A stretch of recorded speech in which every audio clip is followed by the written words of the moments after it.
कई लोग कहते हैं जी ऋषि दयानंद गुरु विरजानंद जी के पास में इसलिए गए थे वो मूर्ति पूजा के विरोधी हो चुके थे। तो मैं एक बात यहां पर कोड करना चाहूंगी, मेंशन करना चाहूंगी, बताना चाहूंगी, जो लोग आर्य समाज को मूर्ति पूजा का विरोधी मानता है या जो कोई व्यक्ति विशेष इस बात को कहता है कि आर्य समाज मूर्ति पूजा को नहीं मानते, आगे से उनकी बात में संशोधन कर देना और धड़ल्ले की चोट पर यह कह देना कि एक बार आर्य समाज में आओ, हमारे विद्वानों के पास, हमारे आचार्यों के पास बैठो और बैठकर के ये प्रश्न करो, तो प्रश्न करने पर जो समाधान, जो उत्तर तुम्हें मिलेगा वो ये मिलेगा कि जितना बड़ा समर्थक आर्य समाज मूर्ति पूजा का है, धरती के तख्ते पर मूर्ति पूजा का उतना समर्थक कोई दूसरा बोल दो जरा नहीं है। पर अंतर केवल एक ही है, आर्य समाज परमात्मा की बनाई हुई मूर्तियों की बात करता है, आर्य समाज अपनी बनाई हुई मूर्तियों की बात बोल दो जरा नहीं करता। क्योंकि पहली बात, जिस परमपिता परमेश्वर ने सब कुछ बनाया मेरी माताओं, हम उस परमात्मा को बना दे इतनी हमारी सामर्थ्य नहीं है। जो परमात्मा सारे जग को खिलाता है हम उसको खिला दे इतनी हमारी औकात नहीं है। जिस परमात्मा के सूर्य चंद्रमा ऐसे दीपक जल रहे हो जो हर कोने में जाकर के प्रकाश फैला देते हो, हम छोटे से दीपक से उस परमात्मा को प्रकाशित कर दे, इससे बड़ा मखौल कोई परमात्मा के नाम पर दूसरा नहीं हो सकता। जिस मूर्ति को बनाकर के खिलाने की बात होती है, नहलाने की बात होती है, उस पर यह कोई क्रिया घटती ही नहीं। पर आर्य समाज कहता है तुम मूर्तियों की पूजा करो। कौन सी मूर्ति? जिस मूर्ति को बनाने वाला कौन है? परम पिता परमात्मा। और कैसे बनाया? कितने सुंदर हैं क्या कहना, इस मस्तक में दो नैना, 8 पहरीन 2 दीपक का, बिना तेल जलते रहना। दीपावली पर दीपक जलाओगे तो माताओं क्या डालोगी उसमें? जोर से बोलो। घी डालोगी, तेल डालोगी, है ना?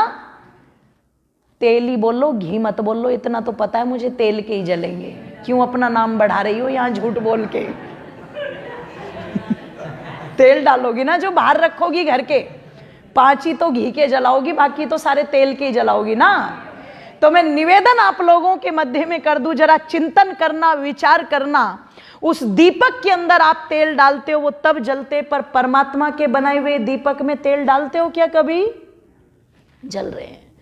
कितने सुंदर हैं क्या कहना, इस मस्तक में 2 नैना, 8 पहरीन 2 दीपक का, बिना तेल जलते रहना। मुख में दांतों का गहना, ये रसना बोल रही बेना, जागृत स्वप्न सुषुप्ति में भी श्वासों का चलते रहना। अरे गर्भ के अंदर मानव चोला, बिना किसी औजार रचा, स्वयं विधाता निराकार तूने, जग कैसे साकार रचा। परम पिता परमेश्वर तूने, किस भांति संसार रचा, स्वयं विधाता निराकार तूने, जग कैसे साकार रचा। जिस परम पिता परमेश्वर ने गर्भ के अंदर ये मानव का चोला बनाया, और बनाकर के जिस परम पिता परमेश्वर ने इसकी सारी व्यवस्था की, ये उस परमात्मा की बनाई हुई मूर्ति है, जो खाती भी है, नहाती भी है, सोती भी है, चलती भी है, हंसती भी है, बोलती भी है। इसलिए आर्य समाज परमात्मा की बनाई हुई मूर्तियों का पहले भी समर्थन करता था, आज भी करता है और आगे भी करता। बोल दो जरा। और ऋषि दयानंद ने भी यही तो समर्थन किया था। जब शिवरात्रि के दिन यही समर्थन था ऋषि दयानंद का कि जो मूर्ति इस टंकारा के गांव के इस छोटे से मंदिर में ला करके रख दी है, ये मूर्ति तो इंसान की बनाई हुई है और जो परमपिता परमेश्वर पूरे जग को बनाता है, आखिर इंसान की क्या औकात जो उसको बना दे। पर चलो पिताजी के कहने से व्रत आदि रख करके, सब कुछ रख करके मंदिर में बैठे हैं, किस लिए? शिव से मिलने के लिए। पर जब वो सारे गुण उस जड़ पर नहीं घटे तो चेतन की तलाश में ऋषि दयानंद निकले थे। आप ये मत कहना कि विरोधी बनकर के निकले थे, वो तो तलाश में निकले थे, खोज में निकले थे। जैसे सेब को गिरते समय न्यूटन के मन में क्वेश्चन मार्क लगा था, जैसे केतली के ढक्कन को भाप से उछलते समय जेम्स वाट के मन में क्वेश्चन मार्क लगा था, वैसे शिव की मूर्ति पर चूहे को चढ़ते समय अरे ऋषि दयानंद की बुद्धि में भी एक क्वेश्चन मार्क लगा था। जब न्यूटन की खोज को तुम सम्मान कहते हो, जब जेम्स वाट की खोज को तुम सम्मान कहते हो, जिन्होंने छोटी छोटी खोजें की, तो आप सोच करके देखना, ऋषि दयानंद ने तो सच्चे शिव की खोज की थी, परमात्मा की खोज की थी, और इससे बड़ी खोज और कोई दूसरी बोल दो जरा, हो नहीं सकती। इसलिए तो चौधरी पृथ्वी सिंह जी बेधड़क ने लिखा था, थी रात अंधेरी आई, आकर आवाज लगाए कि दरवाजा खोलो माई के शिव जी मिला नहीं, के शिव जी मिला नहीं माँ मेरी। तालियां खोल दीजिए एक साथ।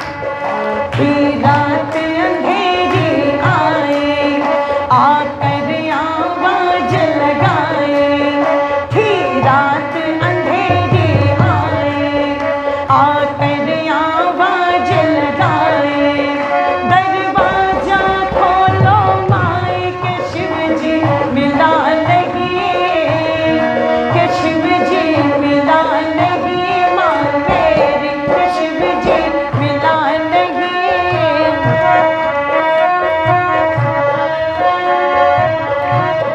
और क्या लिखा? जो शिव के भक्त कहाते, मुझको तो रहे जगाते, जो शिव के भक्त कहाते, मुझको तो रहे जगाते, जो शिव के भक्त कहाते, मुझको तो रहे जगाते, खर्राटे आप लगाते और सिलसिला नहीं, और सिलसिला नहीं माँ मेरी, थी रात अंधेरी आए, आकर आवाज लगाए, दरवाजा खोलो माई के शिव जी मिला नहीं, के शिव जी मिला नहीं माँ मेरी, के शिव जी।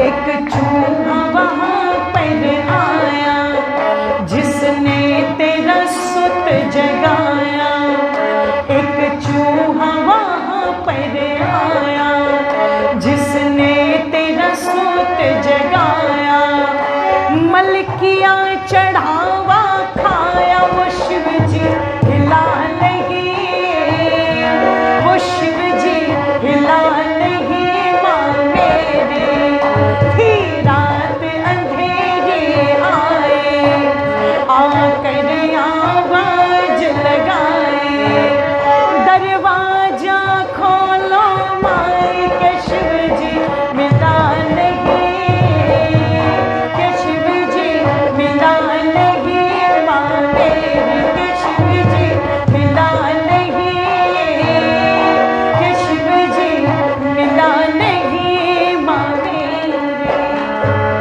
इन बातों में एक भी शिकायत ये नहीं थी मैं शिव जी को ढूंढूंगा नहीं। एक ही बात थी, मां वो जो शिव था वहां पर, वो शिव नहीं मिला जिस शिव की बात मेरे पिता करसन जी तिवारी ने मुझसे कही थी कि शिव कल्याण करते, वो शिव नहीं था वहां पर।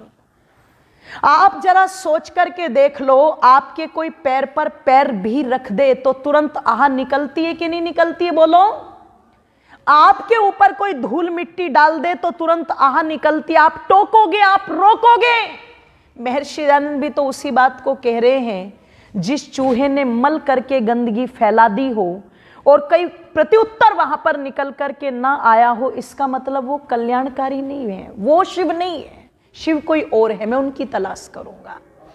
सच्चे शिव की खोज में महर्षि दयानंद निकले थे मेरी माताओं बंधुओं, और निकलते निकलते निकलते निकलते कई पड़ाव से गुजरते हुए जब गुरु विरजानंद जी के पास पहुंचे थे, तो अक्सर एक बात सुनने में आती है, लोग कहते हैं दरवाजा खटखटाया ऋषि ने और पूछा, अंदर से आवाज आई कौन है, तो ऋषि बोले यही तो जानने के लिए आया हूं। बिल्कुल गलत। उस समय तो पूर्णानंद गिरी महाराज से योग सीख चुके थे ऋषि दयानंद, ध्यान लगाना शुरू कर दिया था, और जो व्यक्ति परमात्मा का ध्यान लगाने लग जाएगा उसे ये पूछने की जरूरत नहीं पड़ेगी कि मैं कौन हूं, वो जान जाता है मैं कौन हूं ये कहने वाला अलग है, और जिसके लिए कहा जा रहा है ये बिल्कुल बोल दो जरा अलग है, वो बिल्कुल अलग है। पर गुरु विरजानंद जी की कुटिया के दरवाजे खुले। एक बात जो मैं यहां पर कहना चाहती थी, उस दिन गुरु विरजानंद जी की कुटिया के दरवाजे नहीं खुले थे, उस दिन भारत के भाग्य के दरवाजे खुले थे। जब गुरु विरजानंद जी से कहा कि मैं व्याकरण पढ़ने के लिए आया हूं, वेद नहीं पढ़े थे ऋषि दयानंद ने उनके पास में, मैं व्याकरण पढ़ने के लिए आया हूं, तो गुरु विरजानंद जी ने दो ही बात कही थी। पहली बात तो मेरे यहां कोई व्यवस्था सन्यासियों के लिए नहीं है जो मैं रख सकूं उनको, और दूसरी बात मैं तुम्हारे भोजन आदि की व्यवस्था बिल्कुल नहीं कर पाऊंगा। सन्यासी को रखने के लिए तो किसी तरह से गुरु विरजानंद जी को दयानंद जी ने मना लिया, पर जब भोजन की बात आई कि भोजन की व्यवस्था नहीं कर पाऊंगा, साफ मना कर दिया।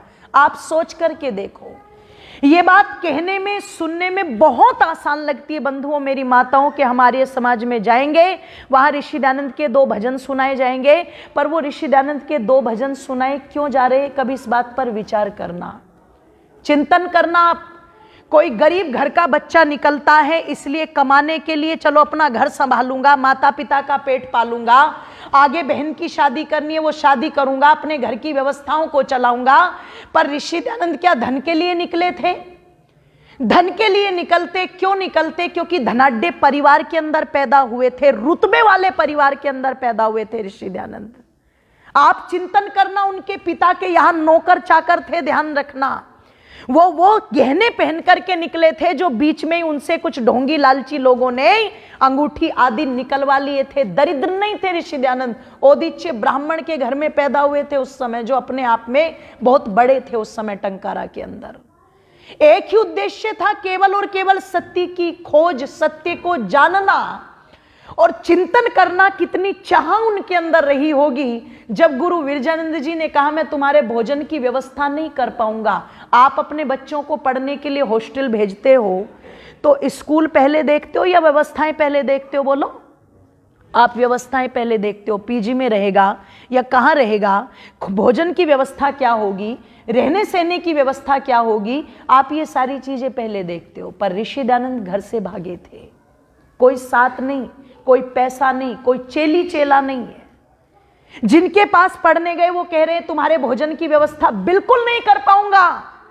पता नहीं किसके भरोसे ये कह दिया था, कोई बात नहीं गुरुदेव, मुझे केवल विद्या की भूख है, वो विद्या आप मुझे दे देना, बाकी अपनी व्यवस्थाएं मैं खुद कर लूंगा।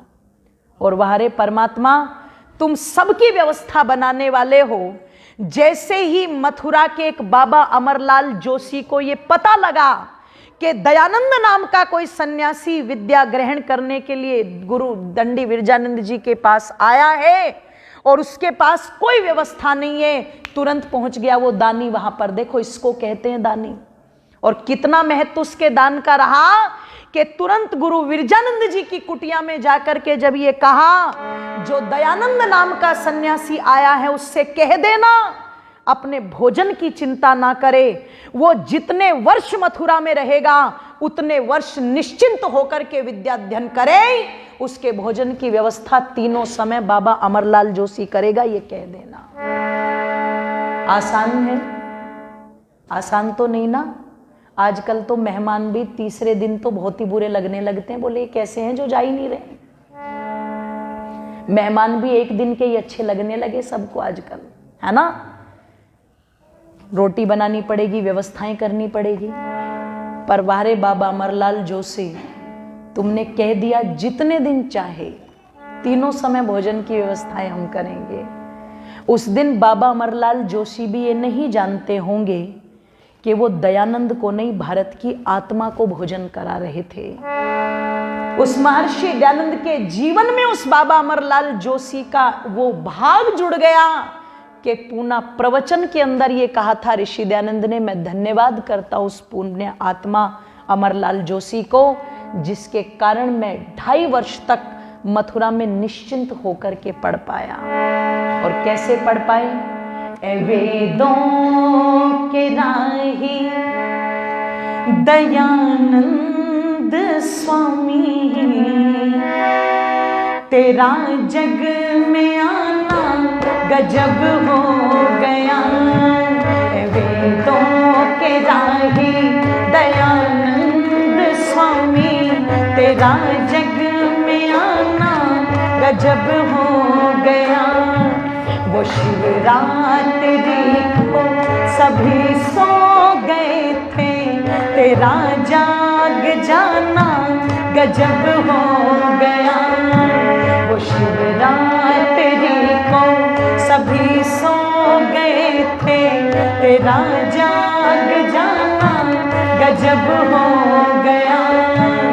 वेदों के राही दयानंद स्वामी, तेरा जग में आना गजब हो गया। तेरा जग में आना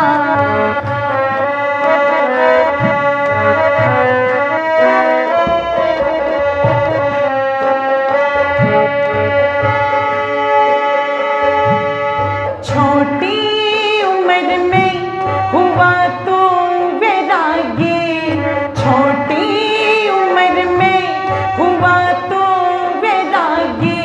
कहाँ सूझती थी तुझे अपनी शादी, कहाँ सूझती थी तुझे अपनी शादी।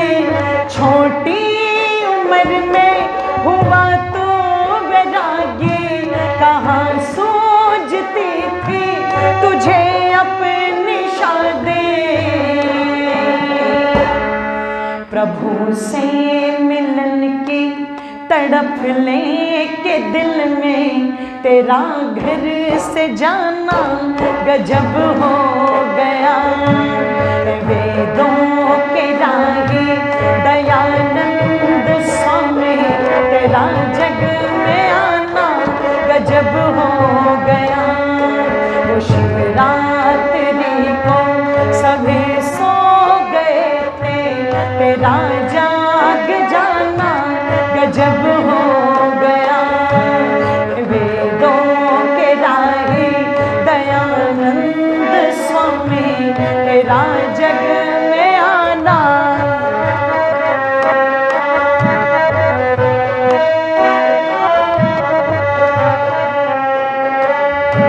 हुआ शौक तुझको कि सत्याचरण का, हुआ शौक तुझको कि सत्याचरण का। करने को हासिल इल्म व्याकरण का, करने को हासिल इल्म व्याकरण का। दयानंद तेरा विरजानंद दंडी की कुटिया में जाना गजब हो गया। वेदों के राही दयानंद स्वामी, तेरा जग में आना गजब हो गया। वो शिवरात्रि को सभी सो गए थे, तेरा जाग जाना गजब हो गया। वेदों के राही दयानंद स्वामी, तेरा जग गजब हो।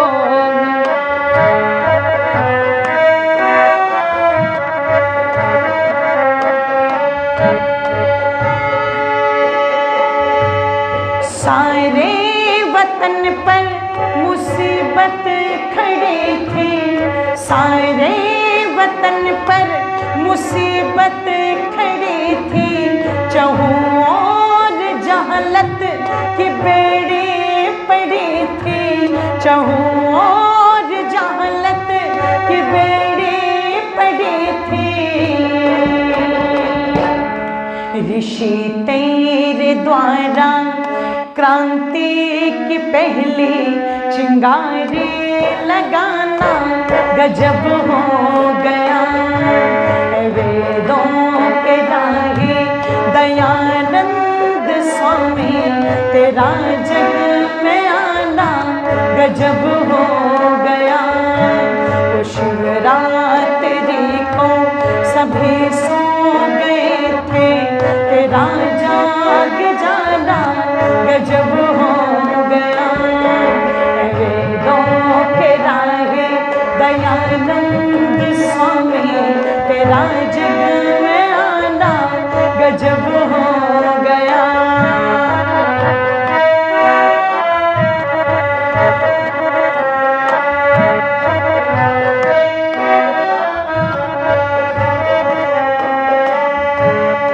अंतिम समय में बिस्तर पर पड़े थे, अंतिम समय में बिस्तर पर पड़े थे, सारे बदन में फफोले पड़े थे, सारे बदन में फफोले पड़े थे। ऐसी कठिन और मुश्किल घड़ी में तेरा मुस्कुराना गजब हो गया।